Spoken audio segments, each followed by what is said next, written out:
foyer en disant que les parents sont inaptes, etc. Mais les parents sont convoqués à l'audience. Ils sont convoqués à l'audience. Même la question de Chap là. Oui. Ouais, ok. Hier, bon, ils sont armés en quel? Je ne vois même pas qui c'est, mais quel. C'est Côte qui parle. C'est qui? C'est Côte qui parle. Et pourquoi c'est tout noir? Viens te mettre à côté là, je ne le vois pas. Non, c'est tout noir, je ne sais pas qui est là-bas. Tapotez le lèvre s'il vous plaît. Tapotez. Ok, Gloria. Ok.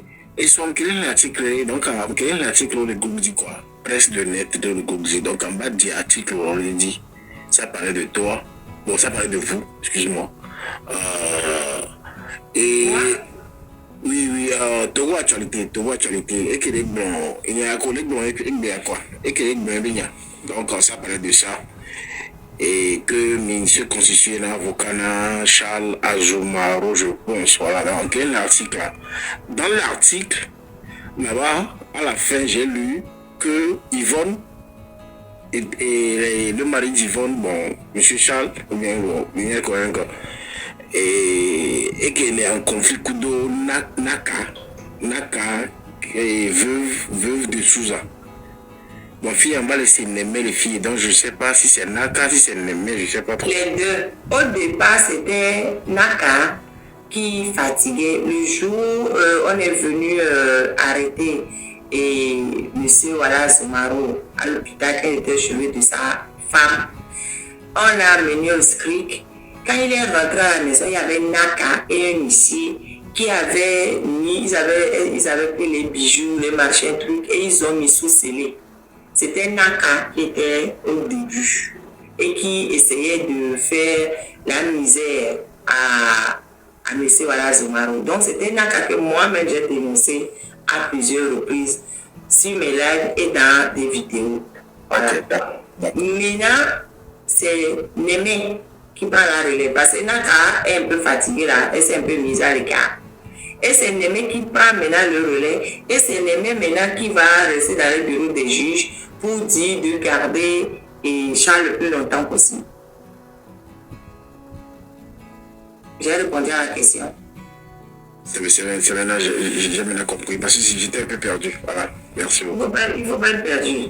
Ils sont comme ça. C'est des enfants. Je ne sais pas comment les qualifier. Donc s'il vous plaît, Yvonne là, elle est la demi-sœur ou bien la sœur entière de Fort? C'est Naka celle qui est la sœur entière de Yvonne.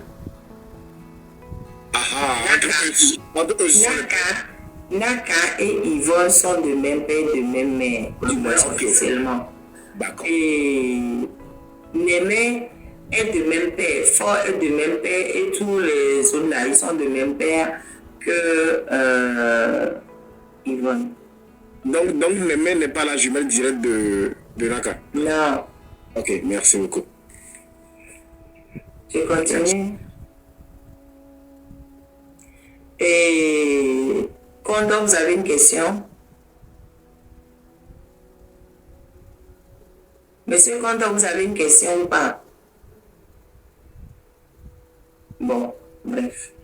Donc, on est parti traumatiser le pauvre gamin à aller lui faire des tests compliqués et durs pour son âge, juste pour que madame Némé, ici présente, puisse, je ne sais pas, il veut, mais au fait, je comprends. Non, je comprends. Au fait, ils se disent, voilà, si on arrive à prouver quelque chose qui n'existe pas, on va enlever, puisque finalement, ça devient une guerre de succession. Hein. C'est tout ce qu'on voit. Déjà, même avant même que la femme ne meure, parce que c'était le 26 qu'on avait arrêté, et M. Zoumaro, avant même que sa femme ne meure, ils ont fait une réunion pour débrancher et Yvonne le 28. Mais le 26 là, et Naka est venu à la maison avec un huissier. Ils ont mis les bijoux, les documents importants sous scellé. Et que Yvonne était vivante. Le 26. Yvonne était vivante. ils ont fait partie le mari du cheveu de sa femme. Et le 28, ils ont débranché Yvonne. Ils ont fait la réunion sans même en parler à monsieur, alors qu'au nom de la loi, c'est monsieur seul qui avait l'opportunité de pouvoir décider ça. Mais ils ont fait ça. Et maintenant, ils viennent, ils traumatisent les enfants pour trouver un alibi, pour enlever l'autorité parentale à monsieur Wallace Oumarou, pour pouvoir s'accaparer des biens de monsieur, de monsieur et madame d'ailleurs. Comme ça, on va dire, ah, c'est nous les représentants, c'est nous qui défendons l'honneur des enfants. Parce que quand si vous voyez le dossier même chez le juge d'instruction, c'est, comment on appelle ça, monsieur voilà, contre le ministère public et ayant droit. Et puis les ayants droit de madame Yvonne, ce sont les enfants. À quel moment les enfants ont porté plainte contre leur père? À quel moment les enfants puissent porter partie civile dans ce dossier? C'est qui les ayants droit? À part les enfants, est-ce que les juges même qui sont en train d'écrire des choses comme ça, des intitulés comme ça, ils réfléchissent? Mais quel juge on a au Togo? Quel juge je vais prendre un dossier où tu fais au Togo et puis je vais dire oui, les juges, ils ont fait ce qu'il fallait. Les ayants droit d'Yvonne, c'est son mari et ses enfants. Maintenant, vous faites procédure contre le mari. Vous mettez le ministère public et ayant droit. À quel moment, dites-moi, à quel moment les enfants ont porté plainte contre leur père? En la raison de quoi? Ce sont les enfants qui ont porté plainte pour mettre en personne engagée pour leur mère. Et est-ce que vous vous rendez compte qu'on fait du ridicule de vos choses? Du coup, les enfants ils étaient à la maison que leur père le rentre. Si je veux aller dans l'absurde, on est au pays d'absurdie, donc absurdie, allons dans l'absurde. Si je vais aller dans l'absurde, mais c'est plutôt monsieur voilà qui m'a porté plainte contre ses enfants pour laisser la personne là-bas. Je me suis dit, c'était à la maison, c'est pour rigoler, ne prenez pas ça au pied de la lettre. C'est pour rigoler. Puisque quand on dit que non, laisser la personne en danger, quand ma mère est tombée dans la salle de bain, monsieur n'était pas là, mais les enfants étaient là. Dans le pays d'absurdité, on va aller dire ça. Oh, mais quand même, arrêtez ça, quoi. Nous fions. Juste pour pouvoir vous accaparer des biens. Aïe, quel bien, même. Quel bien. Là, des fois, je vous avais dit que quand madame Yvonne avait des problèmes d'argent, elle est partie voir sa soeur de nous prêter les sous. Sa soeur lui a dit d'apporter tous ses biens en caution avant qu'elle ne lui prête l'argent. C'est M. Wallace Oumarou qui a pris l'argent qu'il avait gagné quand il avait fait une procédure contre Togo Télécom, je crois.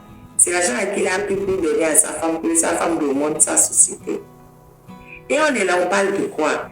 Némé là, pardon, on va sortir les dossiers. Némé vient ici. Madame Némé, venez ici. Venez, on va parler. Vous devez combien, M. Wallace Oumarou? Mais madame Némé doit de l'argent à M. Wallace Oumarou. Elle veut qu'on sorte les dossiers. Madame Némé, vous devez combien à M. Wallace Oumarou? Moi, je vais vous dire. Vous avez pris 3 millions.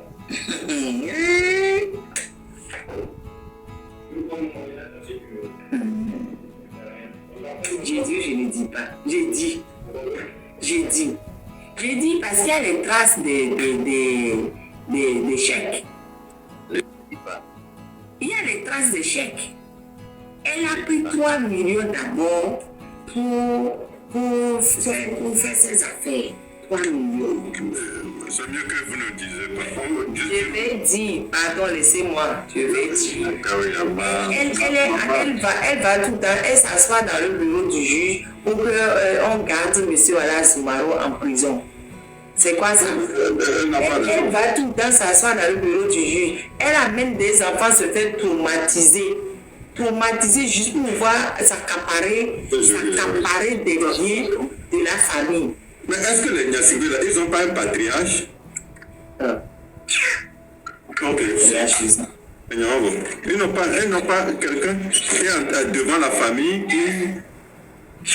Non? Vous croyez que quand vous faites des choses là, nous on n'a pas de contact avec les gens. Mais nous, si on va voir les gens en visite et aux prisonniers, on vient nous donner les codes rendus. On a toutes les questions qu'on veut poser.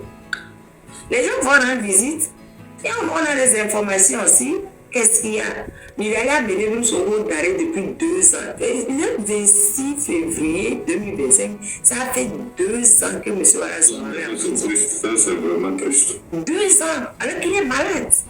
Il est malade. Il est malade. C'est son argent.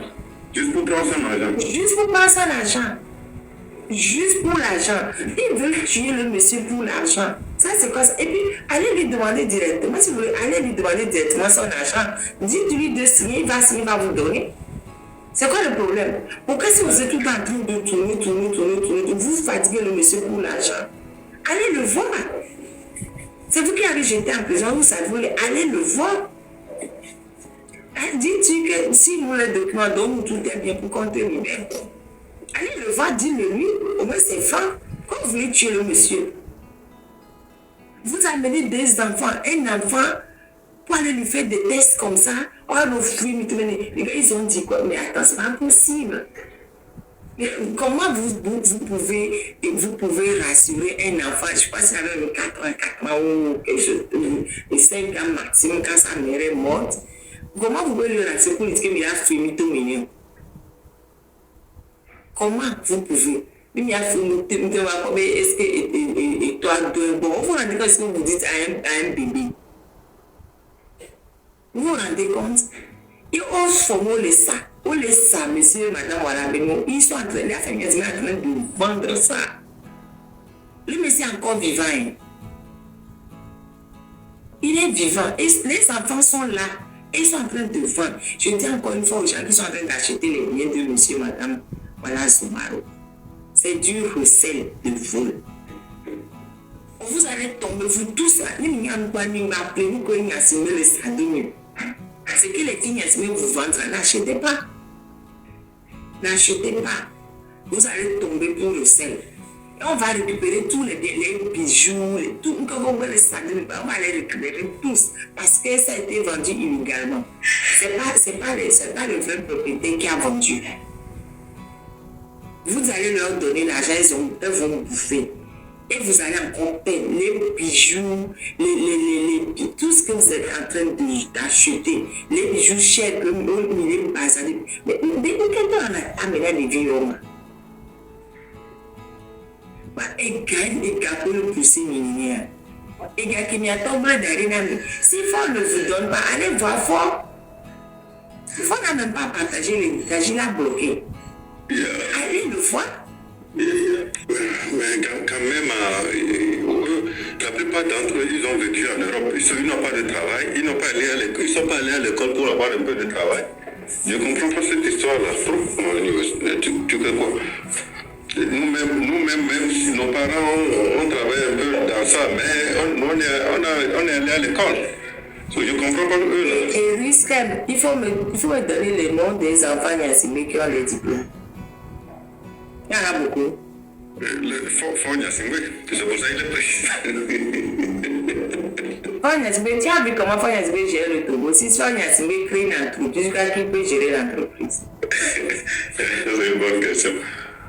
Non, mais c'est triste. Vous avez dit qu'il est économiste. Hein? Économiste.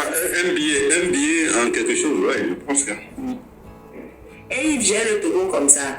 Yeah. Tu vois que les gars, si les Niassimé là, ils sont les connaissements, ils créent des sociétés.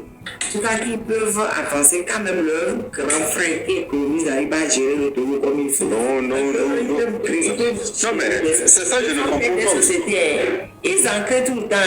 Oui. Les sociétés font faillite. Naka, elle a créé une société de microfinance. Elle est en train, elle triche les gens, elle enfonce les gens, elle tire les gens à la gauche comme ça. Oui. Mais c'est triste quand même que même entre eux se tuent à cause de l'argent. Je peux comprendre encore que pour des raisons... Ce que j'arrive pas à comprendre, juste je vais amener ma logique un peu plus loin. S'ils arrivent à se débarrasser du père des enfants, et puis ils dilapident la fortune du père, la fortune de la mère, et quand les enfants vont grandir, à un moment donné, les enfants vont vouloir prendre possession de leur fortune, ils vont encore tuer les enfants aussi. C'est ça leur prochain étage. Et tu crois que ça les dépasse? Oui, ça c'est terrible, c'est vraiment terrible. Mais ils ont débranché leur soeur. Oh. Ils se sont réunis pour débrancher leur soeur. Quand leur soeur était chez la clinique Kodom, qui a dit de l'enlever de là? C'est Naka. Alors que dans le dossier, dans le dossier, les médecins, quand M. Wala a amené sa femme à la clinique Kodom, les médecins ont dit que son principe n'était pas engagé. Mais je ne commence pas à le travailler à gauche, à droite. Eh oui, il faut aller faire scanner au CHU Campus sur les mauvais chemins. C'est-à-dire que même quand tu fais ABC et que ta tête, oui, c'est lui, comment vas-tu? On te travaille sur les mauvais chemins de nommer là. Aïe. Même si ça peut s'aggraver. Et en plus, pourquoi est-ce qu'ils ne sont pas dépêchés de la faire partie comme ils ont l'habitude de faire? Kamea Koko sont avec le clinique Kodoma. Ils ont négocié avec le docteur Kodom à son insu pour la faire aller au CHU Campus. C'est normal. Et le docteur Kodom aussi a suivi l'indication au lieu de dire ben non, je dois demander l'autorisation au mari. Il a suivi les indications de la famille Yassine pour amener Yvonne au CHU Campus dans un box. Elle est morte dans un box. Au lieu d'être tranquille. Mais si on est tous là pour mourir, hein. Mais au moins quand on veut mourir, on mourra dans de bonnes conditions. Pourquoi ils n'ont pas laissé dans sa chambre tranquille au chaud avec le Kodom au lieu de l'amener au CHU Sylvanis Olympio pour qu'elle meure dans un box. Seule, sans son mari, sans ses enfants, seule. C'est normal ça. Mais si ça m'énerve, ça commence pas à m'énerver. Non mais c'est pas possible quoi. Ils ont traité leur soeur comme si c'était même pas membre de leur famille. Pourquoi vous la laissez pas tranquille la clinique du docteur Kodom, par exemple, dans une chambre entourée de son mari, de ses enfants, si on dit que c'est fini, on m'a dit, mais laissez la personne entourée des gens qu'elle aime. Mais laissez la personne mourir en étant entourée des gens qu'elle aime. Vous enlevez son mari, plus de 20 ans de mariage. Vous l'enlevez. Vous tenez loin les enfants. La personne meurt comme ça. Mais ça, c'est quoi ça? C'est comme ça contre quelqu'un qu'on aime.